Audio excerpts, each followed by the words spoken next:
Hi guys, and welcome back to another DrAce video, and today we're going to be playing MotoGP 22, and it's time for round 8 of our Moto3 career mode. It's time for the hashtag Italian GP. It's time for Mugello. So starting in pole position with a qualifying session we absolutely dominated, waiting for the red lights to go out, and away we go.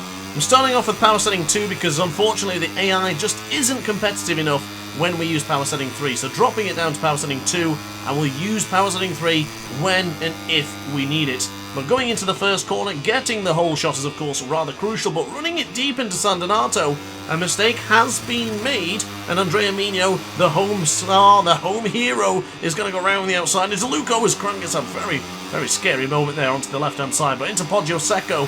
There is Ivan Otola. I'm expecting a big result from him. He was great in practice and great in qualifying, so we'll see how he gets on as we dive over the inside of Andrea Migno. Oh, a bit of argy-bargy there between the home star. Oh, lifted me up into the corner for Borgo San Lorenzo. Grant got absolutely pushed out wide, and it's now Migno, Otola and Gianmasia with Suzuki, McPhee, Guevara and Foggio. Oh, Masia getting really out of whack there and out of kilter as we went on the approach for Casanova and into Savelli. But now to the right-hand side for Arrabbiata 1, keeping it on the right-hand side for as long as possible. So Tola, brilliantly done there, right over the cusp of first position, right in the slipstream of Andrea Migno. He's looking rather promising, and this one is massive! Oh! Huge wheelie there. Absolutely massive. Oh my goodness, that was the biggest wheelie I've seen in a long time. Hearts in mouths, goodness me. So firm on the brakes, we'll go then for the right-hand side for Corantaio as we can calm down a little bit now, not massively.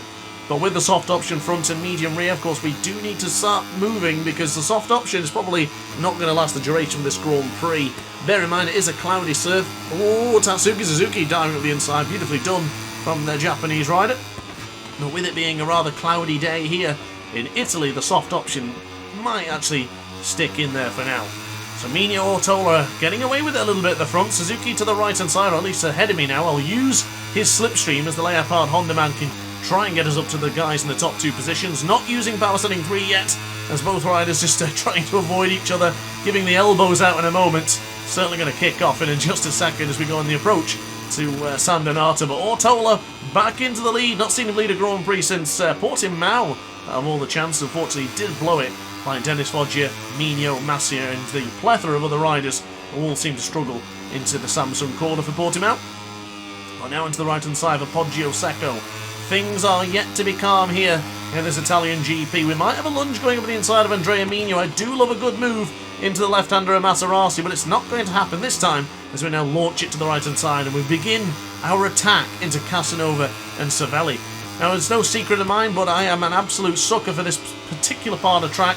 Casanova, now into the left-hand side for Savelli. I love a good overtake there, but just can't seem to get past Andrea Migno on this particular occasion. Now to the right for Arrabbiata 1, keeping it really tight there. The right Alpine Star's knee was certainly touching the right-hand side of the track. There was Andrea Migno, not happy with that.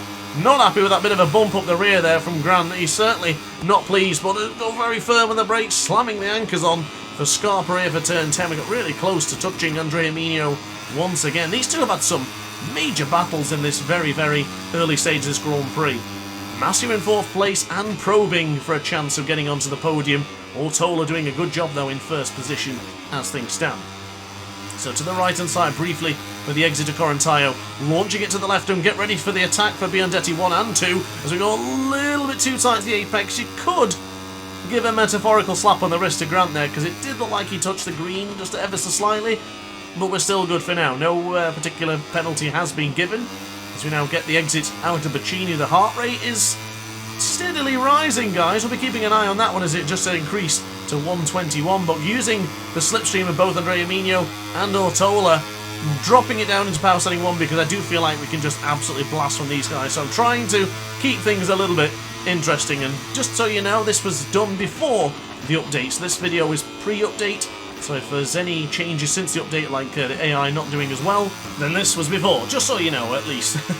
But Migno has inherited the lead as he goes into the left-hand side for Luca. Oh, that must have hurt. I felt the force from that KTM absolutely clattering into the side of the CIP Green Power KTM there. That was certainly a close call here in the third lap. I can't even speak, it seems, but the third lap for here in Italian Grand Prix. As we now bring on the power for Borgo San Lorenzo. Now, do we have a chance going into Casanova and Cervelli with an overtake? Come on, it's on the bucket list. Make an overtake here, please. Still can't get it done into Cervelli, but that could potentially be the death of me. Trying to get an overtake that can't be done there is just not a good combination. But a quick update on the top 8 for you right now, guys. Andrea Migno, as you can see, leading this Grand Prix. Grant in second place, the World Championship leader. Ortola in third position, and the man in runner-up position, Tatsuki Suzuki, in fourth with his teammate Dennis Foggia behind in fifth. But I will say I am keeping an eye on German Masia because he can be really strong towards the latter stages of the Grand Prix. So keep an eye on him, John McPhee and Adrian Fernandez. He was very competitive in Portimao and in Argentina earlier on in the season. The race where we got our first win, as a matter of fact. But exiting out of Corantaio, this is the most important part. Do we have a lunge going up into Biondetti 1 or 2? Doesn't seem likely. But I can use power setting 3 if it does look like I'm falling behind a little bit. But honestly, I'd rather use power setting 2 and make it that bit more challenging. I'm much more preferring the challenge of making things more difficult rather than just winning every race. Because, come on, nobody wants to see that. So into the slipstream is Andrea Migno for the River Cole Honda Snipers rider. We're going to be trying to gain a bit of slipstream and also save a bit of fuel just in case we need that elusive power setting 3. But across the line, it seems to be a changing of the fastest lap time. Sergio Garcia, not seen him once in this Grand Prix, or maybe at the beginning, is just at the fast lap of race 1:58.187, so 0.2 of a second quicker than your race leader. I made mention to Gianma Masia earlier. He was also briefly the fastest man on track. He is now into third position.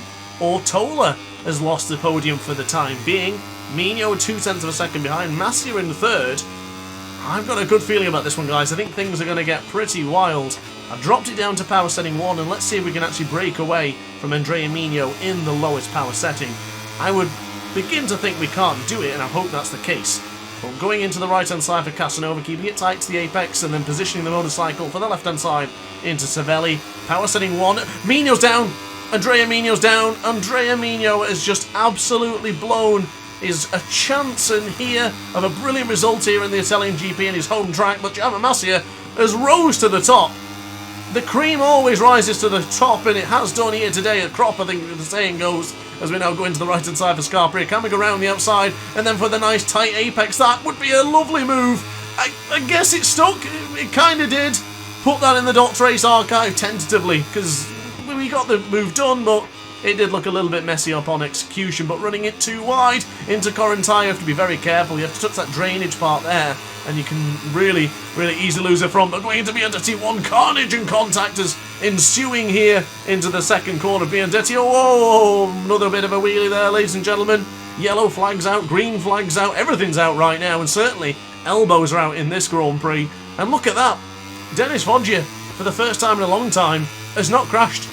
I mean, the last time I said that, he crashed afterwards, so who knows. But for now, power setting 1 on the back straight. Fellow Red Bull rookie rider Ivan Ortolo. Of course, we battled with him in the Red Bull Rookies Cup in MotoGP 21 as we concluded that particular game. As we now go firm on the brakes for San Donato. Have we got the motorcycle stopped? It looks like we've got a really tight apex. Ooh, touching the rumble strip. Just let me slide it a little bit. A quick glance to the right-hand side, and there we have Masia. Ortolo going to try and push Masia. Wide is touching the rumble strip there. Be very careful. It's very, very sensitive on that rumble strip and extremely slippy.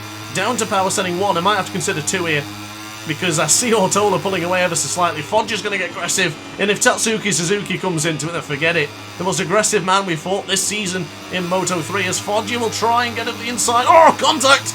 Oh, that was a fair whack. Foggia's not happy, Grant's not happy. You're happy though, because you're enjoying this video, and if you are, make sure to hit the like button. But to the left-hand side for Cervelli, Ortola has got a chance to shine here. Shine brighter than anyone so far in the Italian GP, but Masia doesn't want it. He wants the win. He doesn't want the young Spaniard to dethrone him at the top step. And Masia's got out of control! Oh! Masia! Oh, what happened to the young Spaniard? Gianma Masia on board the Red Bull rookies. The Red Bull KTM went absolutely flying. There's now the former Red Bull rookie. He's into the lead. Ortola has a chance of victory, ladies and gentlemen. Breaking firm for Corantaio for the final time of asking. 4 tenths down on the previous lap time, but it doesn't matter about that right now. Foggia's trying to get involved. Power setting 3 has been applied. Look at the rear tyre, ladies and gentlemen. It's absolutely on fire. It's in fuego here in Italy right now. Using the power, using the slipstream. Is it going to happen? Is Ortola going to be victorious this time, this season? Foggia is going to be in the way. Tatsuki Suzuki! Oh, not him. Definitely not him, but using the slipstream of Foggia, we ran it deep into the final corner. Need a bit more slipstream, but I don't think it's going to happen. Ivan Ortola will win here in the Italian GP. Brilliant performance and brilliant result for both me and Ortola. What a race. What on earth happened to Gianma Massia? That was a scary crash going into Arrabbiata too, and I hope he's alright, but goodness me.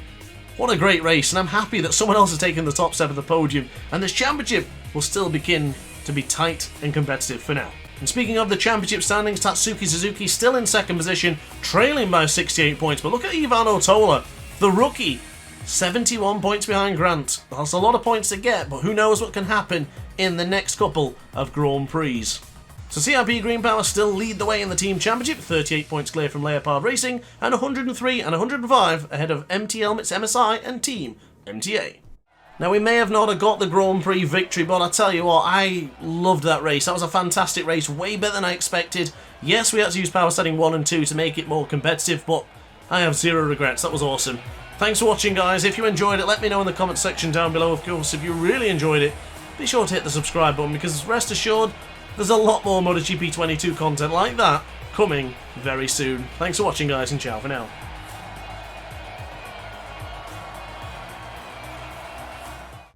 Oh, hi! Didn't quite see you there. Good to see you're still here. If this video didn't quite sate your appetite, then why not watch some more DrAce content by clicking the video shown on screen now. Furthermore, if you would like to follow me on social media, you can do so now with the links down in the description. Consider subscribing so you don't miss a single DrAce video.